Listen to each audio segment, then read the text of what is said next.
Assalamualaikum warahmatullahi wabarakatuh. Kami dari kelompok 1 dengan judul Analisis Sistem Informasi e-Learning pada Platform Duolingo. Dengan saya sendiri pemateri pertama atas nama Ode Adinda Harza Mukmina dengan NIM 22650049. Latar belakang, kemajuan teknologi informasi telah mendorong digitalisasi di berbagai bidang, termasuk pendidikan. Pemanfaatan perangkat digital dan internet memungkinkan proses pembelajaran dilakukan secara lebih interaktif dan efisien. Peserta didik saat ini membutuhkan media pembelajaran yang fleksibel, cepat, dan mudah diakses kapan saja. E-learning mampu mengatasi keterbatasan ruang dan waktu dalam proses belajar mengajar. Melalui sistem e-learning, pembelajaran tidak lagi bergantung pada pertemuan tatap muka. Duolingo memanfaatkan konsep e-learning dengan menyajikan materi bahasa secara digital, interaktif, dan berkelanjutan, sehingga pembelajaran dapat dilakukan di mana saja dan kapan saja tanpa mengurangi efektivitas belajar. Lanjut, gambaran umum Duolingo. Duolingo ini merupakan aplikasi pembelajaran bahasa asing yang dirancang untuk membantu pengguna mempelajari berbagai bahasa seperti bahasa Inggris, Spanyol, Jepang, dan bahasa lainnya secara mandiri. Aplikasi ini berbasis mobile dan web sehingga dapat diakses dengan mudah melalui smartphone maupun browser komputer. Dengan kemudahan akses dan metode pembelajaran yang interaktif, Duolingo telah digunakan oleh jutaan pengguna di berbagai negara sebagai media pembelajaran bahasa berbasis e-learning. Lanjut, Duolingo sebagai sistem informasi memiliki 3 sistem, yaitu input, proses, dan output.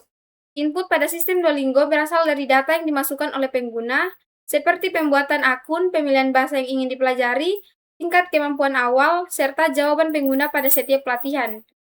Data input ini menjadi dasar bagi sistem untuk menyesuaikan materi pembelajaran dan menentukan tingkat kesulitan soal yang akan diberikan.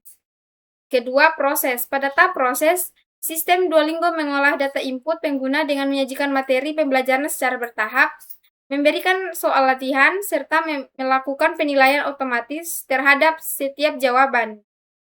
Sistem juga menerapkan algoritma pembelajaran dan grafikasi seperti perhitungan poin, XP, level, dan pengulangan materi sehingga proses belajar menjadi lebih terstruktur, menarik, dan efektif.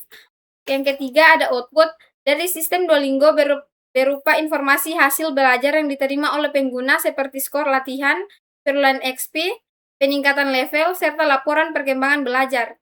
Informasi ini membantu pengguna mengetahui sejauh mana kemajuan belajar yang telah dicapai dan menjadi bahan evaluasi untuk melanjutkan pembelajaran ke tahap berikutnya. Proses dalam sistem Duolingo. Input pada sistem Duolingo berasal dari pengguna, seperti data akun, profil, dan preferensi bahasa.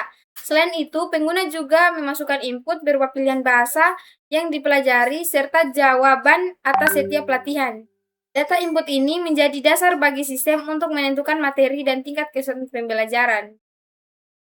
Oke, baik. Selanjutnya di sini saya sebagai pemateri kedua atas nama Hadrat Hamsinatullah dengan NIM 22650055. Komponen input sistem.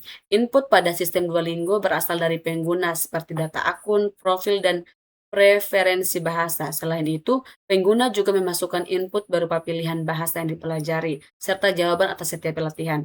Data input ini menjadi dasar bagi sistem untuk menentukan materi dan tingkat kesulitan pembelajaran. Proses dalam sistem Duolingo. Pada tahap proses, sistem Duolingo mengolah data input dengan menyajikan materi pembelajaran secara bertahap sesuai level pengguna. Sistem melakukan evaluasi otomatis terhadap jawaban latihan dan menerapkan gamifikasi seperti poin, level, streak untuk meningkatkan motivasi belajar pengguna. Output sistem.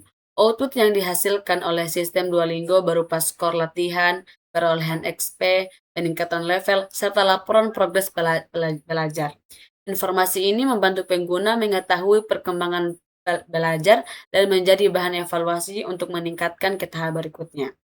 Pembelajaran Duolingo. Duolingo menerapkan metode gamifikasi agar pembelajaran terasa seperti permainan dan tidak membosankan. Materi disajikan dalam bentuk microlearning, yaitu unit kecil dan singkat, sehingga mudah dipahami. Metode ini mendukung pembelajaran mandiri tanpa ketergantungan pada pengajar. Baik, lanjut dengan saya pemateri ketiga atas nama Fatina Fisya dengan NIM 22650065. Langsung masuk ke materinya, yaitu kelebihan sistem Duolingo.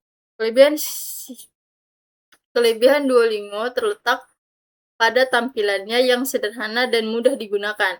Sistem pembelajaran interaktif dengan audio dan visual membuat pengguna lebih terlibat. Selain itu, Duolingo fleksibel karena dapat digunakan kapan saja dan di mana saja.